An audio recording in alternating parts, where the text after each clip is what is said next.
In-depth storytelling, unique angles, provocative conversations. This is ESPN Perspectives. Exploring sports and politics. Here's Capital Games with Andy Katz and Rick Klein. Welcome to another edition of Capital Games. I'm Andy Katz of ESPN. And I'm Rick Klein of ABC News. And today we're going to talk to two guests to shed some light on the intersection between Congress and sports, starting with Senator John Thune, a Republican of South Dakota, who is set to take over the Senate Commerce Committee, a committee with some major oversight responsibilities, in addition to Jordan Fabian of our sister network Fusion, who's done some interesting reporting on the lobbying efforts by professional sports leagues. That's right, Rick. We're a month away from the midterm elections, and so we want to look back at those elections in terms of how lobbying played a role a little bit in basically both sides, on the Democratic side and the Republican side, from the professional sports leagues. Not all of them made a concerted effort to lobby candidates, but some did. And then we're going to look forward with a new majority taking over at the Senate, how that majority is going to treat the professional sports leagues, especially in light of hearings here toward the end of this Congress on domestic violence issues in professional sports. So important to realize why they're getting into the lobbying game. It's all connected, Andy, as you know. It isn't just that you've got one or two issues. There's a whole gamut of issues on communications, on broadcast rights, in addition to, of course, domestic violence and substance abuse and head injuries and the like. And we are seeing an increasing number of sports leagues begin to play the lobbying game, just like the big business that they are. And some interesting enterprise reporting done in this campaign by our friends at Fusion that shed some light on the new efforts and the growing efforts by the sports leagues to influence policy by doing what people do, which is to spread around campaign finance donations. We're pleased to be joined on Capital Gains by Jordan Fabian of our sister network Fusion, who's written a very interesting piece documenting the campaign donations that are made by the major sports leagues, particularly Major League Baseball and the National Football League. A lot of people may not know this, Jordan, but they actually have PACs. They have political action committees that have gotten pretty active in the last couple of years. Yes, this is a pretty recent development. Both these leagues have developed these PACs, I'd say, within the last 15 years. But think about it like this, MLB, NFL, these are big businesses, and big businesses, they get involved in politics. So in the last 15 years, they've had a lot of issues that have been really public, steroids, domestic abuse. So they want to get involved and make sure that the politicians in Congress are on their side. Yeah, a lot of issues that we've discussed extensively on this program as well. And Jordan, what kind of patterns did you see in the giving? It seems like they're not Democrat or Republican. It's more about that they have an interest in having friends in high places.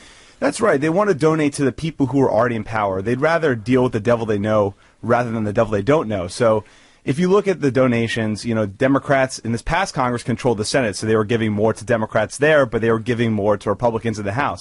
So they weren't really betting on the outcome of the election. Obviously, Republicans took control of the Senate. They just decided to donate to friendly faces, and they're not in the political predictions game like you and I are.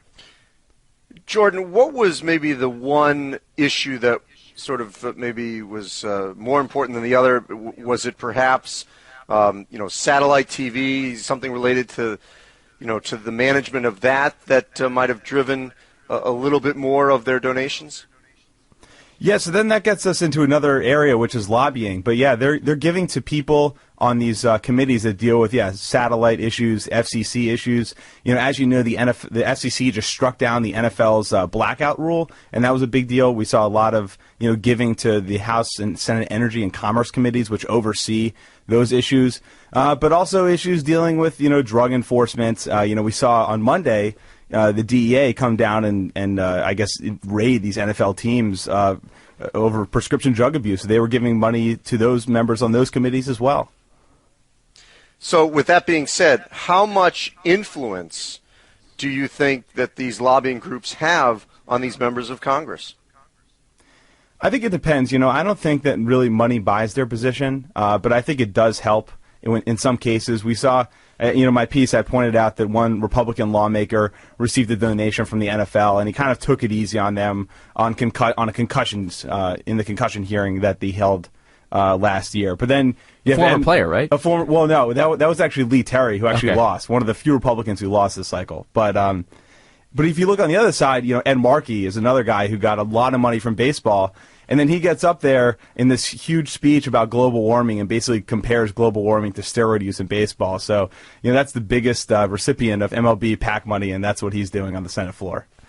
To what extent are they playing defense against the scrutiny that we're seeing? Because you mentioned a couple of the issues, but you can go from head injuries to prescription drug abuse to obviously the scrutiny on domestic violence, everything up to the franchise names, the Washington Redskins name that's gotten scrutiny on the Senate floor and elsewhere. How much are they just kind of scrambling right now to play defense against congressional scrutiny, congressional oversight, particularly when you've got the antitrust exemptions, when you've got the not-for-profit status in the NFL that are so fiercely protected? Yeah, I think that's a big part of it. Obviously, these leagues, if you ask them about what their motives are, they don't like to talk about it.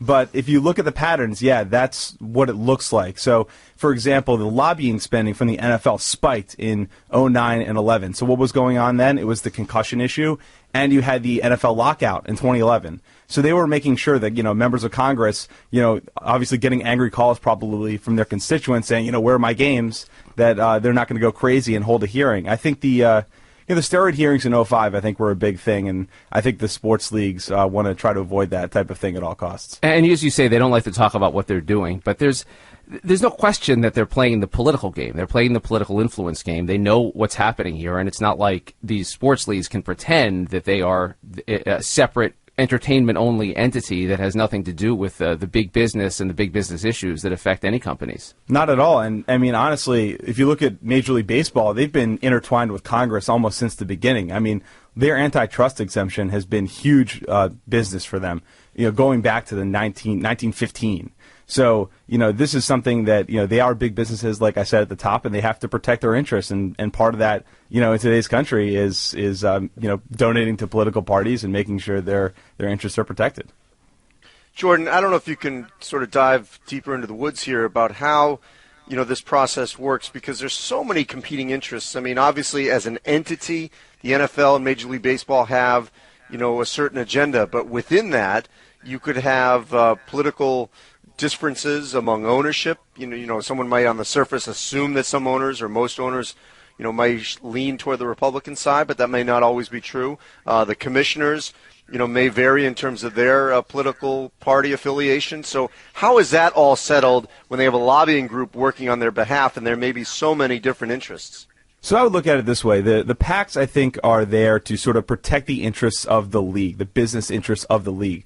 But then the owners, the players, the executives, they can all donate to political candidates on their own, and they might do that for their own political interest. Phil Anschutz, a guy who owns part of the L.A. Kings, is a huge Republican donor. But then if you look at Ted Leonsis, who owns the Wizards and Caps here in town, he donates to Obama. He's a big Democrat. Adam Silver, I think we all know, is a big Democrat and has supported Democratic causes through political donations. So, yeah, I think there's a difference there, obviously. And so I think if you want to suss out sort of where the owners stand, look at their personal donations rather than their PAC donations. What do they do in terms of perks? Do you track this at all? It's always fascinating to me to see politicians show up at major sporting events. They show and they don't have the cheap seats. And I know that there's pretty complex rules around what they have to pay, but they're often offered tickets, even if they have to pay for them out of their own pocket, that are just not available to the American public through owners, through leagues. I'd assume that's got to be a piece of the broader strategy of the teams and the leagues.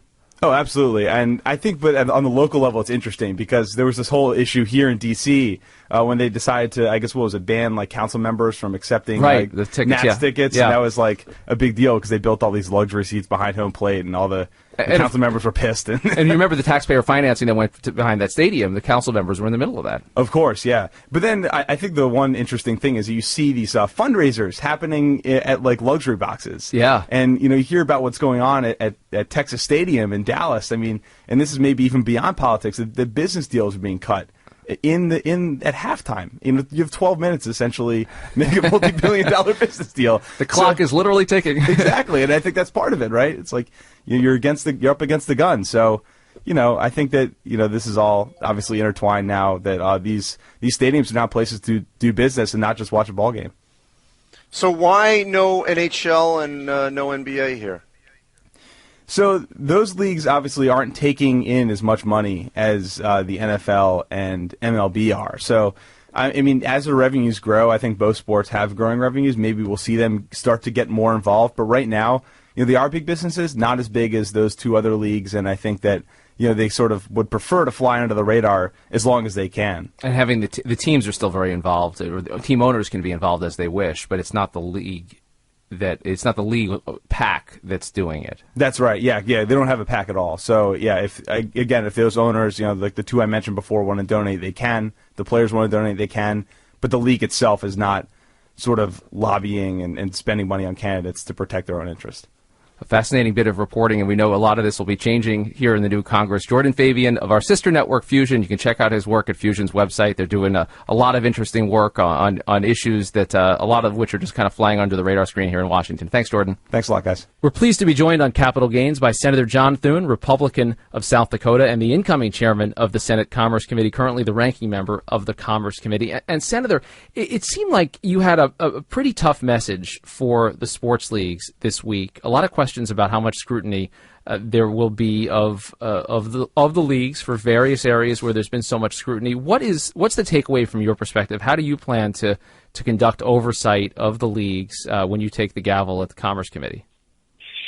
Well, look, I mean, I think that today was a good start, and we had an opportunity to get some testimony from representatives from the players' associations and from the leagues, but we didn't have the commissioners there, and in most cases didn't have the execs at the players' associations either. So they didn't seem to take as seriously as we did what this was about. But I think that there's there may be down the road as we get into next year a need to take another look at this, and we'll obviously see how some of the investigation the NFL has undertaken, and when the results of that come back, hopefully they'll make that public, and that'll give us some insights into what might happen next. But I think that this is an oversight role that Congress plays. Obviously, it's a very important issue. It needs to be taken seriously, and I hope that the leagues, the players' associations, the owners, and the players themselves are taking it as seriously as they should. Yeah, you referenced the fact that the commissioners chose not to appear, that most of the players' associations chose not to be there. Commissioner Seelig seeming to downplay how serious domestic violence is as an issue in baseball. It seems unfathomable at this stage that the leagues wouldn't have had a wake-up call, but do you get the sense that they get how serious this is, how kind of in tune the nation is with what's going on, how important, how high stakes this is? I think it seems like they're kind of insular, and when you're in that bubble, sometimes, and of course, the leagues are doing well, and it's profitability, at least in most cases, and the teams are doing fairly well. That you have a tendency to kind of focus on the bottom line and forget the other responsibility that they have, which is that they've got millions of people across this country who pay very close attention to these athletes, in many cases look up to them. And when the league doesn't take misbehavior in a serious way, I think that reflects poorly not only on them and their organizations and their players, but I think it really does set an awfully bad example for people in this country. And so I think that there's, clearly it seemed like they needed a wake-up call. You'd think they would have gotten it by now, and maybe the hearing today is something that will get a little bit of their attention and bring about some of the needed changes. And then we'll take another look at it next year and where we are, and if there's a need for some additional oversight to be done. Senator, so often politicians will try to sort of wrestle the narrative of a particular topic, and it doesn't always resonate. Why do you think it has happened in sports, especially on the issue of domestic violence, that the narrative and discussing this topic, such a sensitive topic but an important one, has been done nationally, and yet it was based on an incident in the sporting world rather than something that maybe happened, in the daily life that a politician or legislator could have reacted to? I think, Andy, the reason for that is just that the elevated status that sports and athletes have in our culture and our society. It's hard to miss it, and particularly when you have the graphic video that we had with the particular, with the Ray Rice case. I think most Americans reacted viscerally to that, and including sports fans. There are an awful lot of sports fans in this country who, like I said, have great admiration and are inspired by a lot of these sports figures. But when they see that kind of behavior, it's pretty repulsive. And so I think that the fact that it happened, and it's happened now. We've got a couple of examples, pretty widely publicized examples in the NFL of some of this type of activity. That's why I think it's just generated the reaction that it has across the country. And frankly, you're right. I mean, it's something that's very pervasive throughout the culture in so many other areas. But these guys they're on pedestals, and they have to remember that. And I think that we have to make sure that we remind them of that on a somewhat regular basis. The steroid hearings, at the time, not everyone took them seriously, yet obviously they were very high profile. You had high-profile baseball players that came through before Congress, and yet it was more than symbolic, because we've seen years later that those hearings had a direct effect on whether or not those players were actually inducted into the Hall of Fame or received even close to the number of votes. So at the very least, what kind of effect do you think these kinds of hearings can have beyond the day that they occur? I guess you hope that they lead to changes in behavior. Like I said today at the hearing, sometimes it isn't necessarily legislation or anything that, a particular bill that we pass up here, but it might be just shining a light on an issue that needs to be exposed. And, the steroid era, I think, is a good example of something where, at least initially, the hearings were sort of panned, but in the end, you got an outcome, you got a result that I think was somewhat meaningful in terms of the game and the way that that issue was treated, by the public. And so I think that the oversight role that Congress plays as sort of the people's representatives is an important one. Whether or not it leads to a legislative outcome or not, there is still, I think, something to be said for raising these issues up, asking the hard questions, providing the right kind of scrutiny. And we have a number of members on our committee who ask some of those hard questions, and I think we'll continue to ask the questions in the days ahead.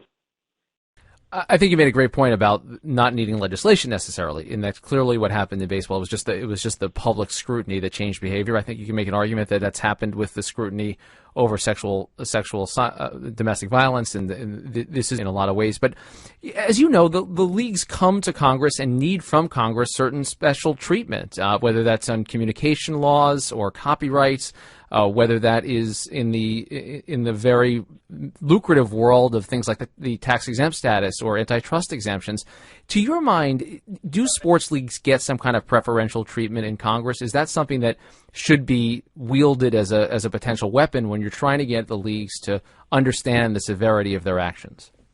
I think, Rick, that it's a reality. I think that they need to be aware that there are things in the form of public policy that they rely on, whether it is tax treatment, favorable tax treatment, antitrust exemptions, and some of the other things that I think that they all benefit from that are, a matter of public policy. And so I think when they come in front of our committees and they come in front of the Congress, it's not like there isn't some,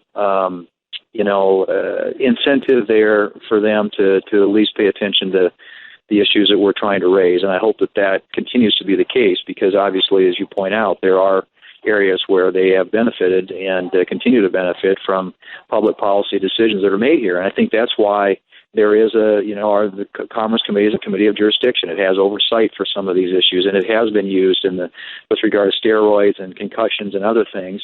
And, when you've got public health and safety issues that are involved, and the leagues are obviously a part of that, I think it's important for the committee to play that role. And, whether or not it leads to ultimately legislation, is not necessarily, I think, as I said, the requisite end result.